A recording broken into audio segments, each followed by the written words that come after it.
Hey guys, welcome back to World of Warships. Today we're taking a look at the Jacksonville in operations. I had a question, a rather simple question. Can you make a profit of credits in operations while playing Superships? Sounds like it shouldn't be too bad considering some of the insane damage games we can get, and this is going to be one of them. Absolutely ridiculous amounts of damage. But can we actually make that profit? Superships are well known to have insane repair service costs that really limit the number of times you can play them without extra boosters or premium accounts. They're very expensive. Jacksonville nicely released this update out of early access, allowing you to get it if you've got yourself a Worcester and a bunch of credits lying around. You're gonna need a lot, and a premium account.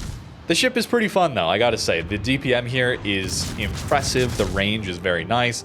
This F key giving us essentially IFHE or even a little better pen when we need it, without having the cost of reduced fire chance. It's pretty good. If you want to see more of this ship, let me know about it, because I'll gladly play it in some random battles and try and get some more updated videos on it for you now that it's released this update. But for now, we're just playing it in some operations, chilling, having a good time. I've been enjoying operations quite a bit, and from the sounds of things, kind of just checking in on some of the community posts and that, it seems like other people are too. So I'm glad to see that. I hope Wargaming also sees that and continues to develop this game mode, as I think it's got a really good option to increase playtime and player enjoyability in this game. Iowa is a great example of this F key, allowing us to full pen his deck and upper belt armor. It's really good for that. In this game, I'm even using IFHE, maybe a little bit greedy there, but that's going to allow me to pen 50 millimeters of armor. So in some of these operations, I can get through things like GK deck armor. Pretty cool, but it does cut our fire chance still when we use that. So we're not going to get as many fires, but the raw damage is what we're going after here, and it does a pretty good job. At this point, I've played quite a few of these operations now, and again, having a pretty good time. But I've noticed that with the inflated HP on the enemy ships, as well as the inflated damage that they deal, you do have to be a little bit careful not to die. Libertad especially is a pretty bad example of playing a brawling secondary battleship in this game mode, because it has enough armor and small enough superstructure and insane secondaries to allow it to tank through and deal more damage than a lot of other battleships would. Playing some other ships in this mode, it is quite a bit harder than I initially thought, considering I was playing Libertad, which seems specially designed to deal with these game modes. But I really have been enjoying playing multiple different ships though. It's not just secondary battleships that have been fun in this. I've actually found some of these insanely high DPM cruisers to be very fun as well, giving you tons of targets to go after. And maybe it's simplistic, but that monkey brain in my head is enjoying the big number going up. Jacksonville, a good example, but even playing things like Colbert, it's a little sketchy at times, certainly, but it can be very fun. Our Des Moines here getting some AP Citadels into the Seattle. It's a lot of HP to go through. Seattle with 70k HP. But they deal good damage back to you. You do not have inflated HP either, and you just have the standard healing that your ship is given. So you have to be a little bit careful, because some of these ships can do a lot of damage. We'll see that a little bit later. They even know to swap to armor piercing when you're giving a little bit too much broadside. So you got to be a little bit careful. In this one, I'm trying to push across towards the middle of this map, since towards the end of this operation, it's going to be a lot of ships spawning in that, I don't know, F2, F1 area or so, and pushing our island. So we got to protect them over there. So getting across the map here, not too bad. Something about Jacksonville that's really nice over something like a Worcester is the increased shell velocity, or the reduced shell drag, I guess, is a better way of putting it. You have all this amazing range built into the ship, which is kind of insane, honestly. It's got so much range that you'll really never need a range mod, so you freely take reload, and it's not too bad to lead these shells. So super ships definitely bring a lot of advantages, of course, over the tier 10s, and in these operations, you can really see them shine. And I think that's mainly why I've been enjoying this game mode so much. Well, for two reasons, I guess. But the first one being, we have such insanely powerful ships in this game that random battles can sometimes feel like you're forced to play so far back to not instantly die to some of these insanely powerful ships that we have in the game. And that can be a little bit boring or frustrating. And then when you're playing all these ships that have these insanely powerful mechanics, people tend to just avoid you with good reason. These are a cool game mode that allows you to play some of these insanely strong, maybe even overpowered ships or gimmicks, and really get to test them out and see how good they can possibly be. And again, maybe that's just that simple monkey brain loving the big number to go up, but I'm enjoying it. Even though I know it's bots that we're fighting, it's not real players, and there's a little bit less enjoyment there.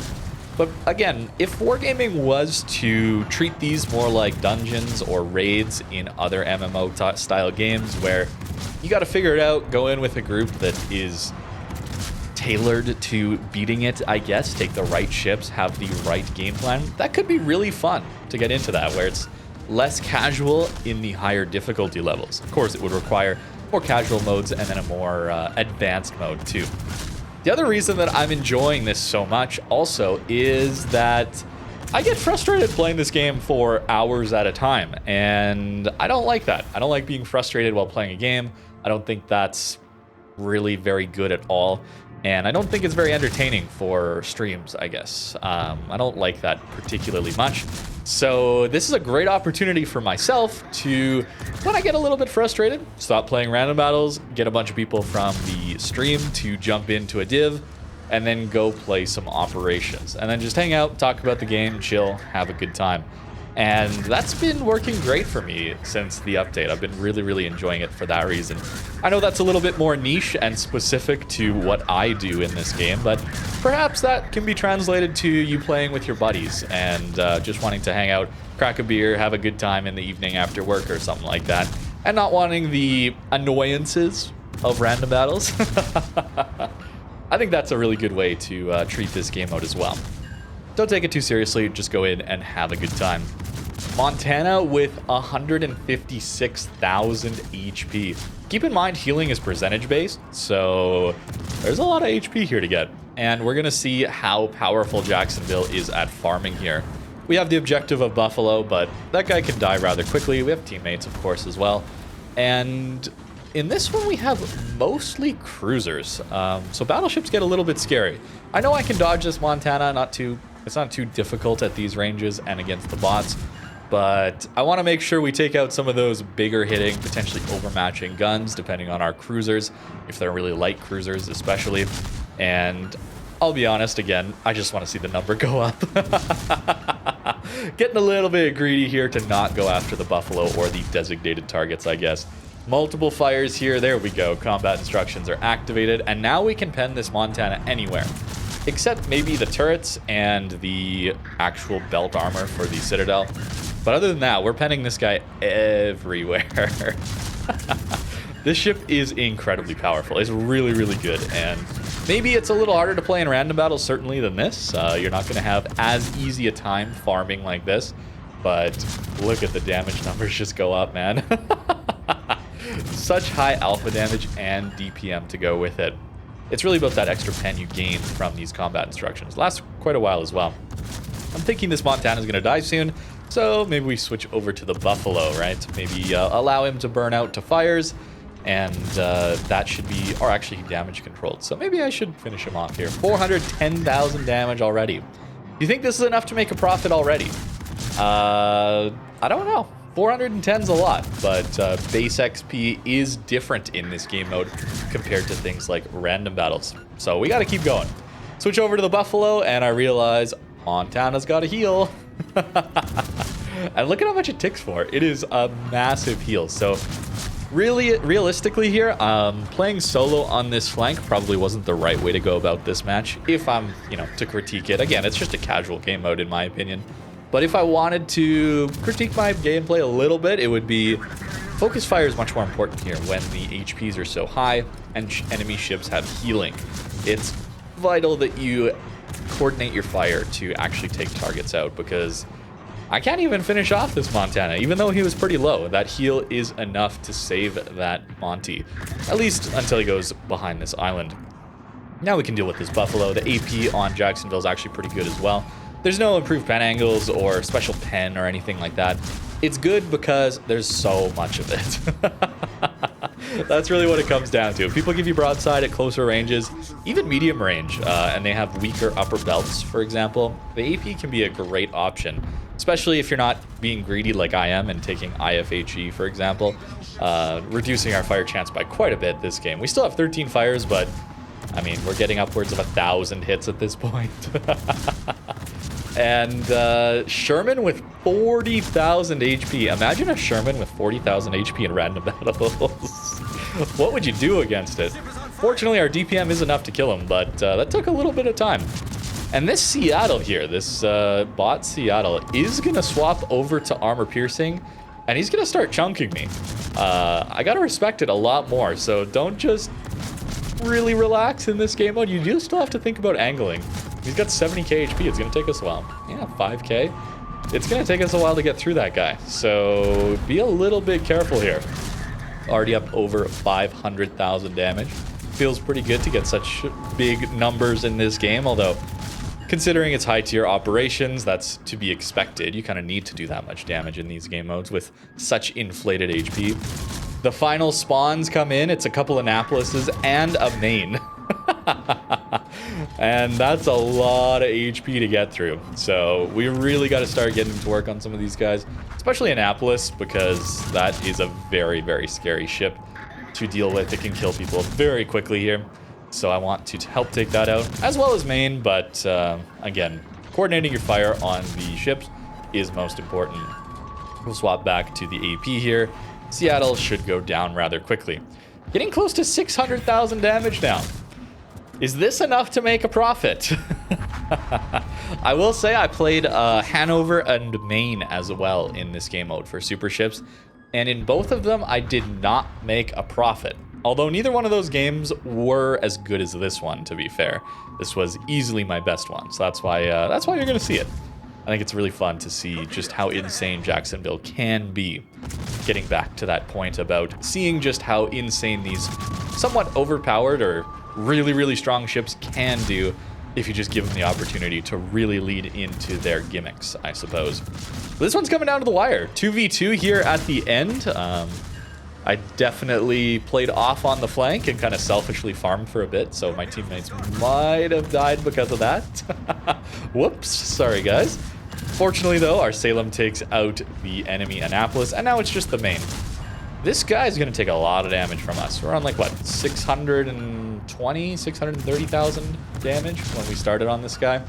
And, well, of course, Salem AP into a broadside main is going to do a lot of damage as well. But this buff allows us to also pen main. I've talked a little bit about this swinging pendulum effect where we have a super tanky battleship that comes into the game that seems impossible to deal with. And then we get some DPM on cruisers that comes into the game that just kills it. And I think Jacksonville Maine is a great example of Maine was insane when it came in. I had so much fun pushing and just living. And now we have Jacksonville, which with the push of an F key can pen it anywhere with such insane DPM. That's not to say it's balanced, because obviously Maine is a terrifying target to deal with as a Jacksonville. It can one-shot you very, very easily. But there's a bit of a pendulum effect where we get more tankiness, swing back, more DPM, more tankiness, more DPM, and that kind of seems to go back and forth. So we made 793,000 credits. Is that enough? Is that enough? Not even 2k base XP. I will say I was using a blue booster in this one, and that allows me to make 190,000 credits. With a green booster, I would have lost 150k. That's expensive. So to answer the question, yes, it is possible to make a profit, although it requires a premium account, an insane game, and blue boosters as well. So not terribly viable, I don't think. If you want to play this game mode without just burning through your credits, I would suggest playing tier 10s. Tier 10 special ships certainly have reduced servicing costs, or those tier 9 premiums will actually make you credits with that credit multiplier. Very, very handy that. But as for the build here, do not recommend in random battles. Very difficult to use this. I was using heavy HE. I was using top grade gunner. I was not using concealment. Greedy for the damage, I suppose. I didn't quite go full lighthouse though. as I think I still had concealment system. For random battles though, I don't think you need heavy HE. I think you definitely want concealment expert, and you probably want to also maximize your radar and consumables as well, since that is one of the key advantages you get as a Jacksonville, bringing that to your teammates. All these consumables, radar in particular, helping your teammates out a lot. You don't need IFHE because, well, you have this 40 mil or 40% pen, which allows you to get up around 40 mil. So very, very good. And the base pen is already 30 millimeters, so not too bad. Actually, this is wrong. I had IFHE. This commander was moved to a different cruiser, so I had IFHE. Probably gave up maybe Superintendent to get it, actually, in this game in particular. But the build doesn't really matter because it was so greedy that I wouldn't recommend you run it. But that's Jacksonville in operations. We did barely make a profit, but not too viable. Hope you guys enjoyed. Again, let me know if you want to see some more Jacksonville in randoms, because I'd love to play it again. And make another video on it for some random battles now that it's released. Actually, Cassard as well, now that the French DDs are out of early access too. Should probably do that as well. We'll see those soon, I'm sure. Thank you very much for watching, and have a great rest of your day.